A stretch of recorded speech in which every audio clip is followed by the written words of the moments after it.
hay operativos militares que se recordarán por siempre. Algunos, como el caballo de Troya, quizás solo existieron en la imaginación. Otros, como el desembarco de Normandía, cambiaron la vida de millones. Unos más, como el rescate de Entebbe, marcaron una época. Solo hay uno en el que un puñado de héroes, sin usar nada más que la inteligencia, rescató a 15 secuestrados que llevaban años muriendo en la selva. Esto es Vuelo al Infierno, un podcast de Juan Carlos Aguiar. 15 años del jaque a las FARC. Capítulo 1.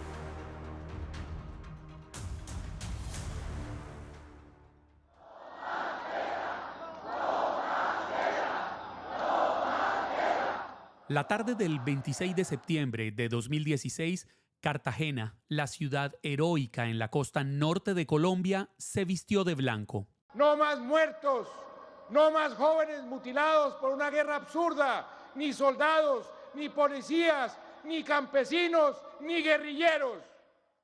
Ese día, Juan Manuel Santos, presidente de Colombia, firmó el acuerdo de paz que durante 6 años su gobierno negoció con las FARC, entonces la guerrilla más antigua del mundo. En nombre de las FARC-EP, ofrezco sinceramente perdón a todas las víctimas del conflicto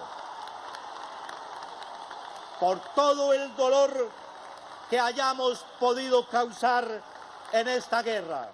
El otro firmante era Rodrigo Londoño, alias Timochenko, señor de la guerra y el terror, máximo jefe de las FARC desde la muerte de Alfonso Cano en noviembre de 2011. Cano fue el comandante que reemplazó a Manuel Marulanda, más conocido como Tiro Fijo, fundador de esa guerrilla y quien 3 años atrás había muerto de forma natural en la selva tras décadas de llevar caos, sangre, luto y dolor a los colombianos. Esta historia comenzó muchos años atrás, en rincones alejados de Colombia sin que nadie alcanzara a imaginar hasta dónde llegaría.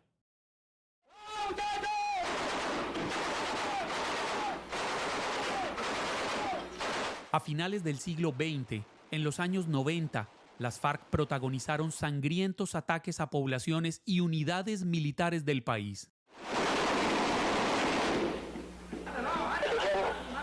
El 1 de marzo de 1998, más de 1.800 guerrilleros atacaron una unidad militar de 152 hombres en el Villar, sur de Colombia. Con fusiles, morteros y bombas sembraron el terror. Asesinaron a 61 soldados y secuestraron a 43 más, entre quienes estaba el cabo William Pérez, quien combatió hasta no tener balas para defenderse. Y entonces los soldados me quedan mirando y me dijo: mi cabo, no salga porque lo van a matar. Yo le digo: bueno, es que ya no podemos hacer igual más nada porque no tenemos ni munición ni cómo responder a un ataque. Aquí nos matan a todos. Fueron 5 días de enfrentamientos en los que el cabo William Pérez, quien además tenía entrenamiento como enfermero de combate, pensó que moriría. Aunque han pasado 25 años, no olvida el instante en que el jefe guerrillero le dijo que era un secuestrado. Y me dijo: ustedes, a partir del momento, ustedes son víctimas de un ataque de asalto y copamiento, y a partir del momento son prisioneros de guerra. Heridos no llevamos, y yo tenía solo heridos. Cuando dijeron así, pues algunos soldados se pusieron a llorar porque pensaron inmediatamente que los iban a asesinar. No era el primer ataque, tampoco sería el último.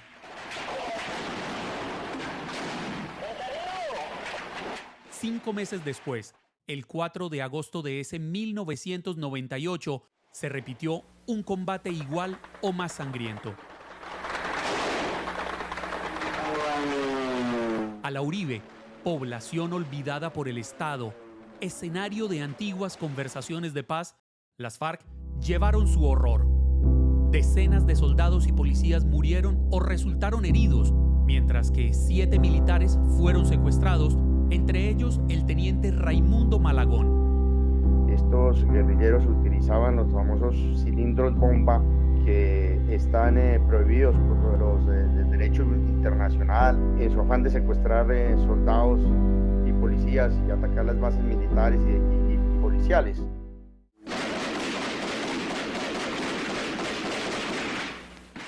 Tras 4 días de intensos combates de día y de noche, finalmente los militares fueron reducidos por los subversivos. Una vez más, se quedaron sin munición y los refuerzos nunca llegaron. Nos metieron aproximadamente 200 guerrilleros contra 34 hombres. Muchos guerrilleros fueron muertos ahí, alrededor de unos 30. Entonces fue así como nos lograron penetrar al cerro y me asesinaron el 50% de mis hombres. Los vi caer, tuve que untarme de sangre de mis soldados. La estela de sangre continuó durante ese 1998.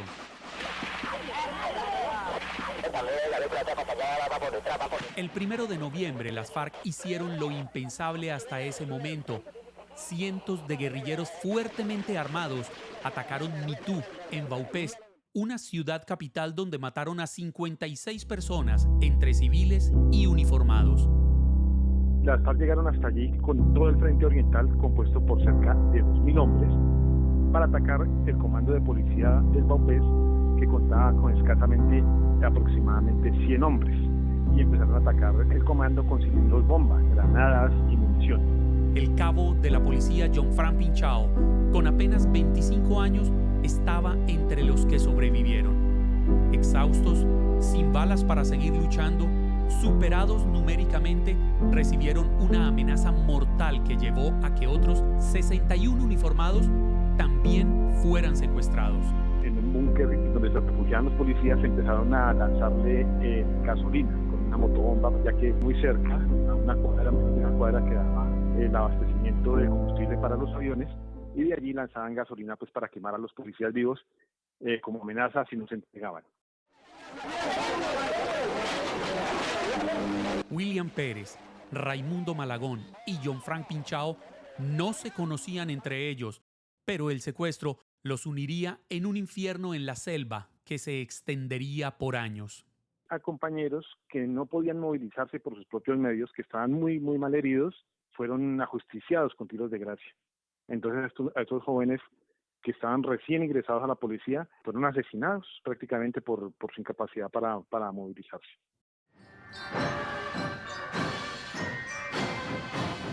En agosto de 1998, en medio de esa cruda guerra, Colombia cambió de gobierno. Para tomar decisiones el presidente de la República de Colombia para el periodo constitucional 1998-2002. Ernesto Samper le entregó la presidencia a Andrés Pastrana, quien ganó gracias a un insospechado giro del destino. ¿Juráis sostener y defender la Constitución y las leyes de la República y desempeñar fielmente los deberes del cargo?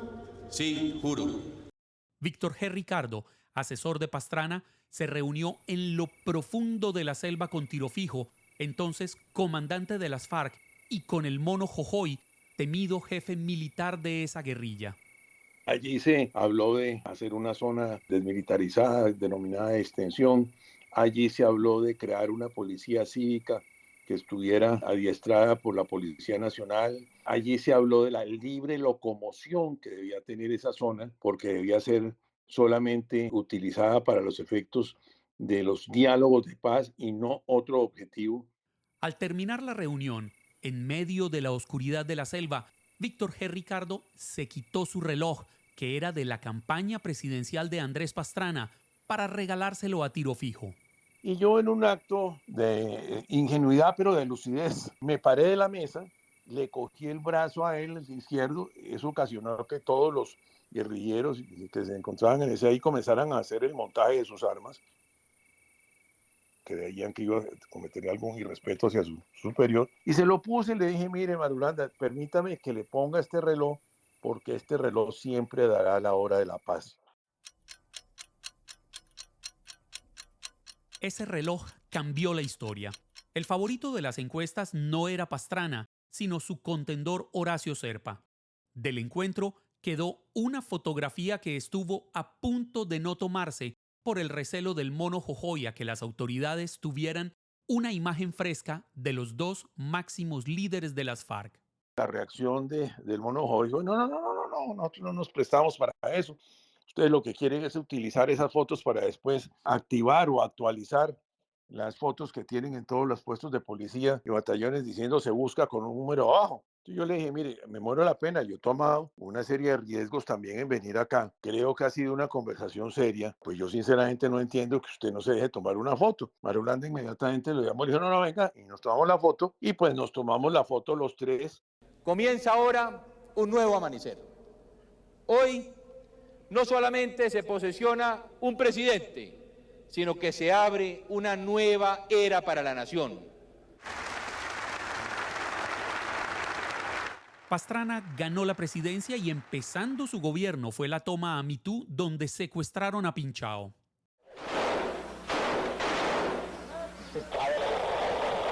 Según el Centro Nacional de Memoria Histórica, organismo que busca que estos hechos no se olviden ni se repitan, en 1998 las FARC atacaron 44 poblaciones. El cabo William Pérez recuerda que el peligro de ser secuestrado era latente. Sí, en ese momento, unidad militar que hubiese menos de 400 hombres era atacada, o unidad policial.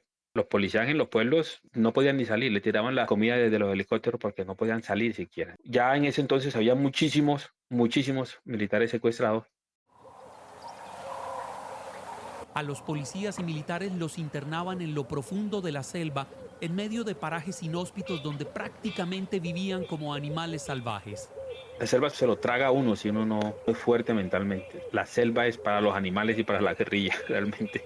Es impresionante. Primero la humedad. Está el sol caliente, pero dentro se siente un vapor desesperante. La cantidad de insectos y de animales peligrosos es impresionante. La mitad de Colombia, el sur de Colombia, es selva completamente. Yo estuve en el Baupés, en el Bichada, en el Guaviare. Para finales de 1998, Colombia casi era un estado fallido y la gobernabilidad estaba en juego. Había más de 3.600 secuestrados y de ellos más de 500 eran militares y policías. Ese fue el país que recibió Pastrana, quien nombró a Víctor G. Ricardo como su alto comisionado para la paz. El Estado, por otra parte, estaba en un momento de precariedad económica desde el punto de vista fiscal. Debo decir que a los 2 meses no había con qué comprar ni botas ni balas para las instituciones armadas. La guerrilla, por otro aspecto, estaba muy cercanos a las goteras de Bogotá. Había secuestros en distintos lugares. Las FARC venían tratando de demostrar su poderío militar y su poderío de desestabilización de la institucionalidad. 1998, un año bastante complejo para Colombia.